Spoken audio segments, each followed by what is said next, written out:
Happy birthday to you, even if it's not your real birthday, because today is the first day of the rest of your life. And also the first day of the rest of my life too. And this is the first minute of the rest of my life. Because I have no idea what I'm about to talk about. I kind of forgot. I didn't really forget. I was busy doing something else. There you go. I just filed my company's accounts for my diary booker business.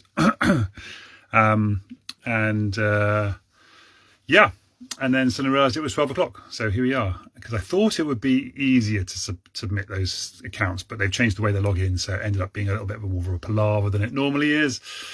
But it's all done now. That's the most important thing, right?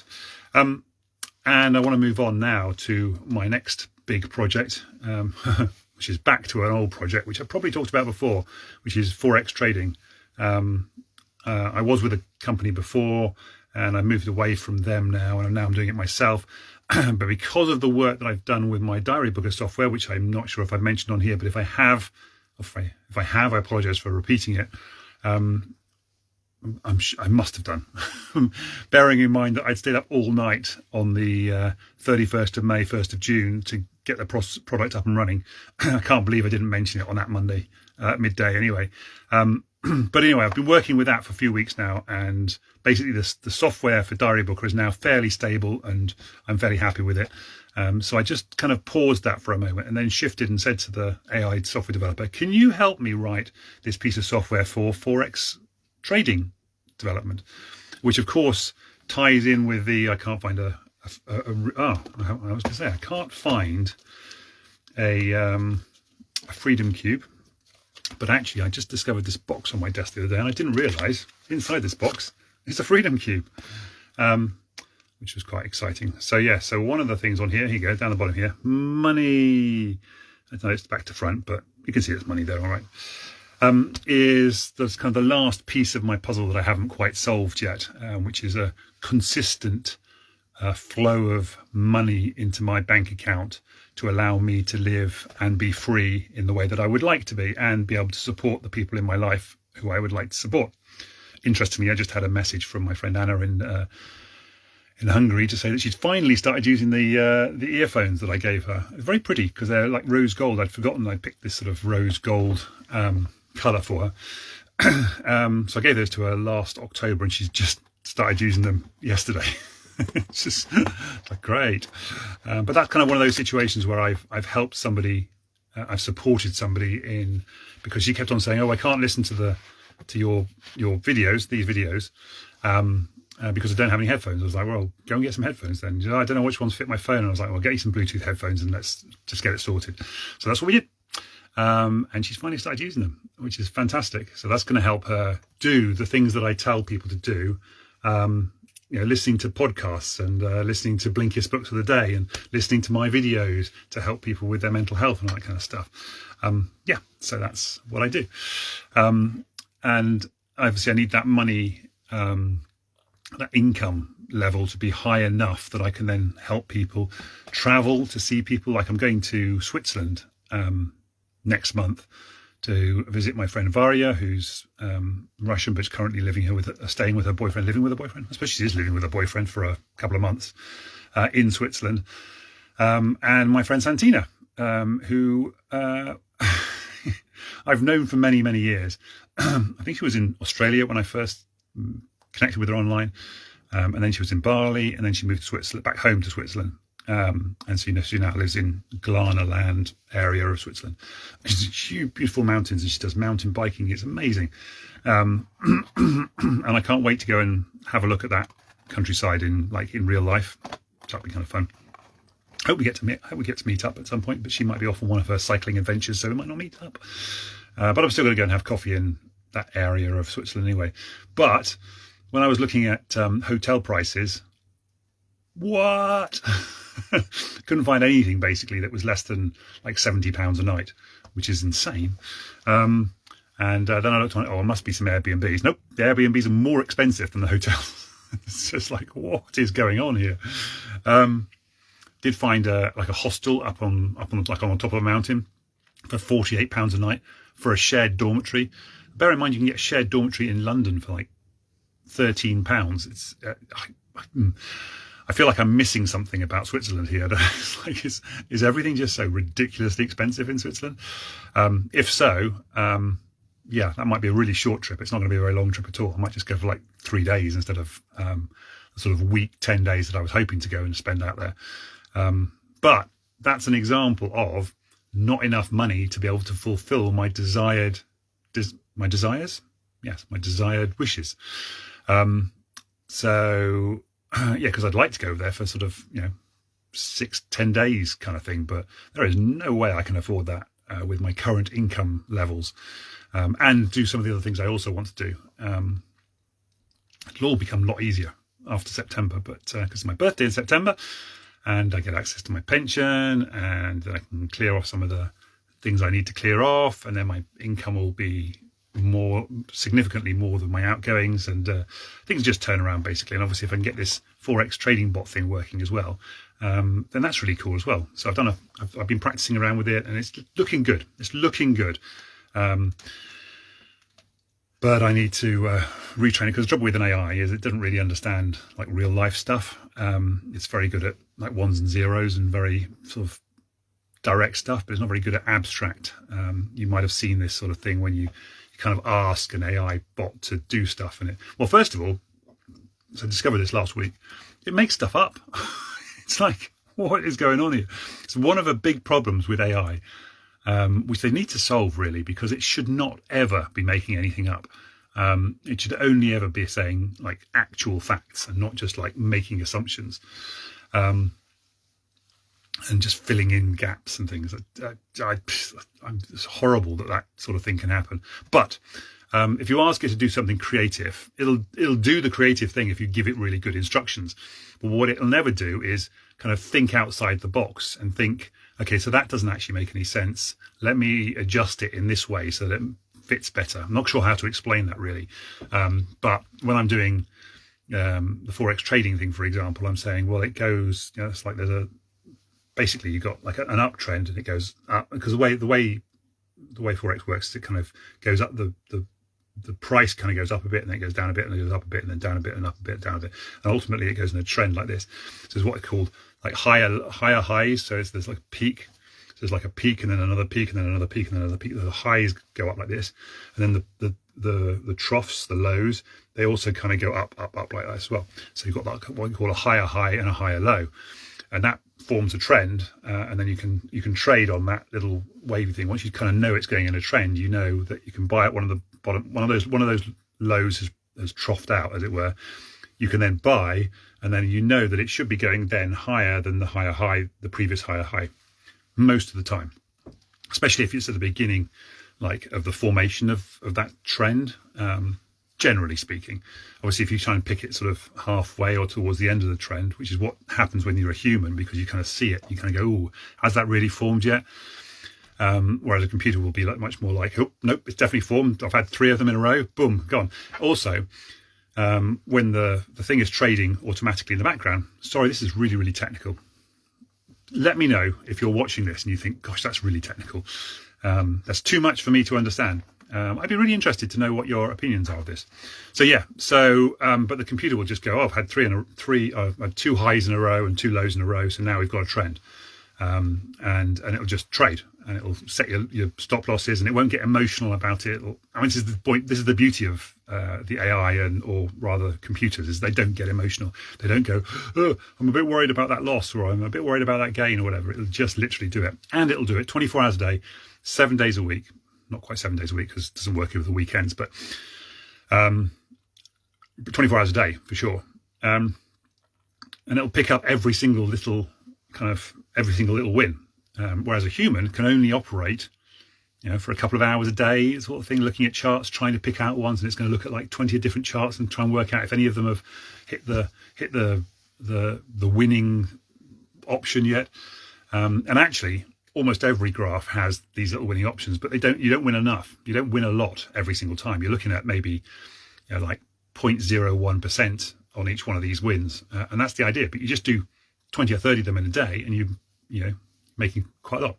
Anyway, we'll see if that works, and if it does work, that then becomes an income stream for me, but also B, a potential income stream for any of my friends, followers, family and stuff, anybody else who wants to make some money from the work that I put in, they will be able to once I've got it working. And I definitely will be able to get it working, because there are lots of people out there doing Forex trading manually.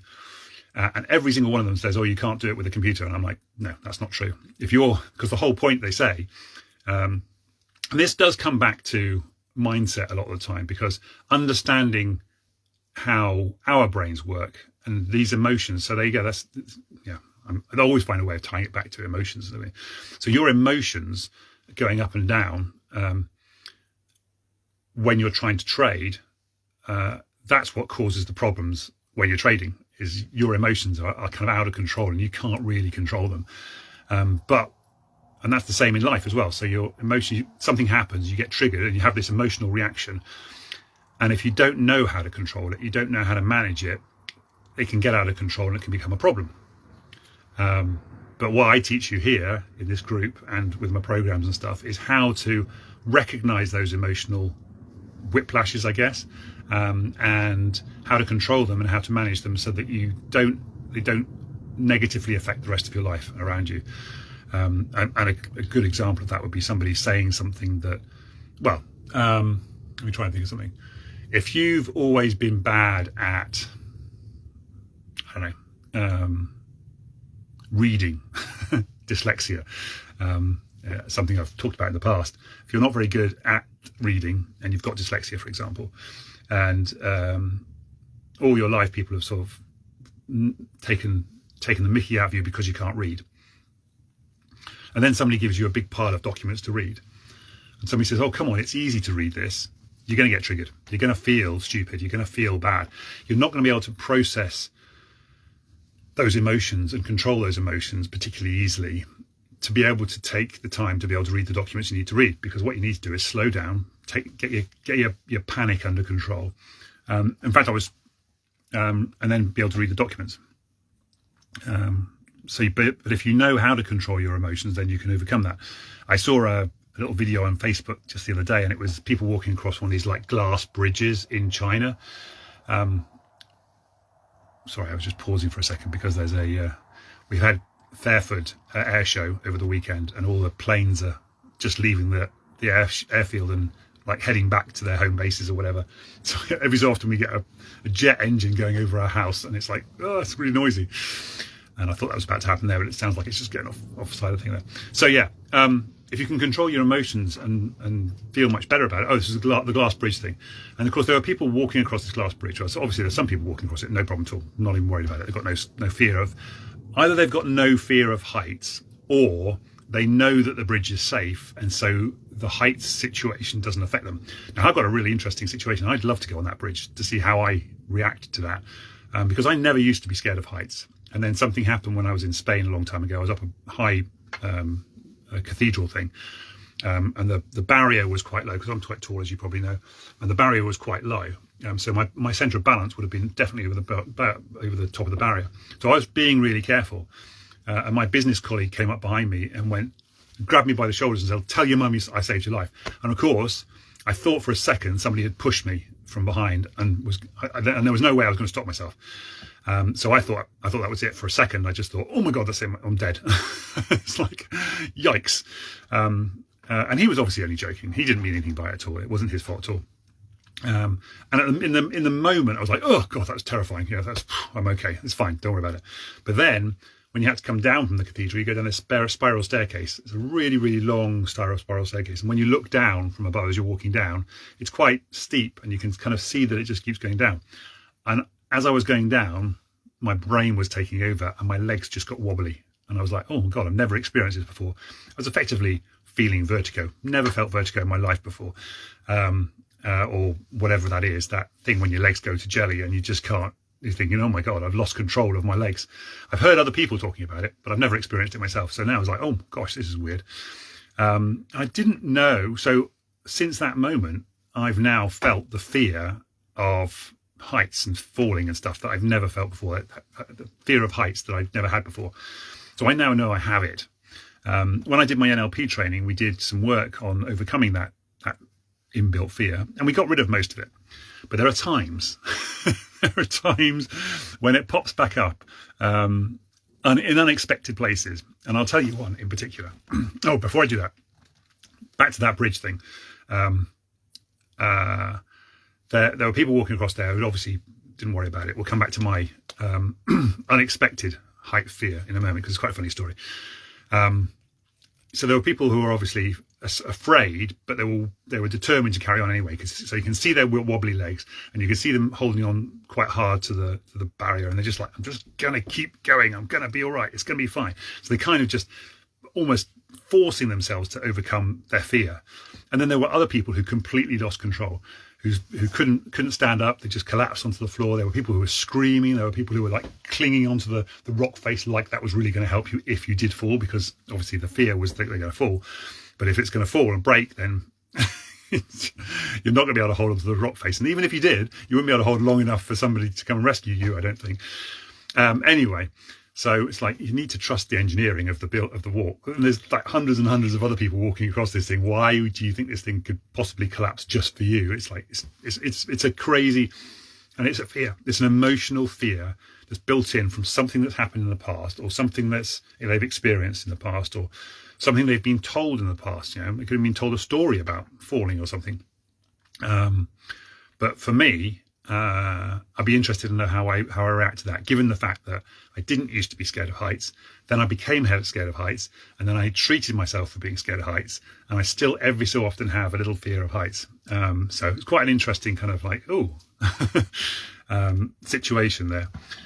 So my unexpected fear of heights thing, there's actually an app on your phone that you can get, which is a marble, and you basically have to direct this marble along this pathway, and of course the pathway is up on a big thing, and it goes across jumps and things, and you obviously have to make sure you hit the jump right, and it's quite easy. You don't, it's quite an easy thing to do. However, the interesting thing is, even though it's virtual and it's on my phone, absolutely no fear for me whatsoever, in theory. When the marble is going down that little thing, if I ever make a mistake and the marble goes too close to the edge, or even falls off the edge, that terrifying,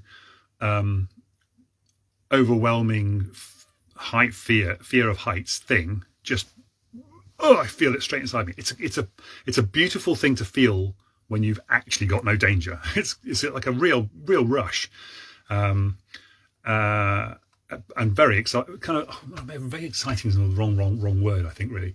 But when you know what's going on and you can just feel your body just reacting in that way, it can be quite an exhilarating kind of experience, kind of an out of body experience, I suppose you could say. Actually, no, it's not an out body; it's very much an in body experience.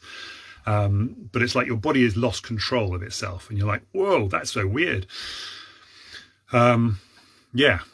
Very interesting scenario. In fact, I was watching Wolf of Wall Street last night. It was on TV. I was up a bit late last night watching it because it was fascinating to watch it. It's the second time I watched it. And I couldn't quite remember what happened in the story, so I was watching it again. And there's a scene in the middle there where he takes some drugs, and they're like delayed action, and he thinks they're not working, so he takes some more, and then they're still not working, so he takes some more. And of course, what he's done is he's just like massively overdosed on these drugs, and he drives his car back home, and he thinks he's driven it successfully, but he hasn't. He's just smashed it to pieces on his way home. But you can see that he's lost control of his body completely. He's like, I know what I want to do, I just can't get my body to do it. It's that kind of scenario.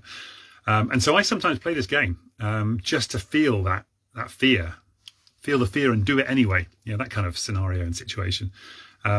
It's quite interesting, and quite enjoy it. So anyway, that's my little story today. Turns out it was about fear and overcoming your fear. So we started off on talking about the money, and then we discovered AI and how AI doesn't have any fear and doesn't have any emotions. And then we talked about how we can I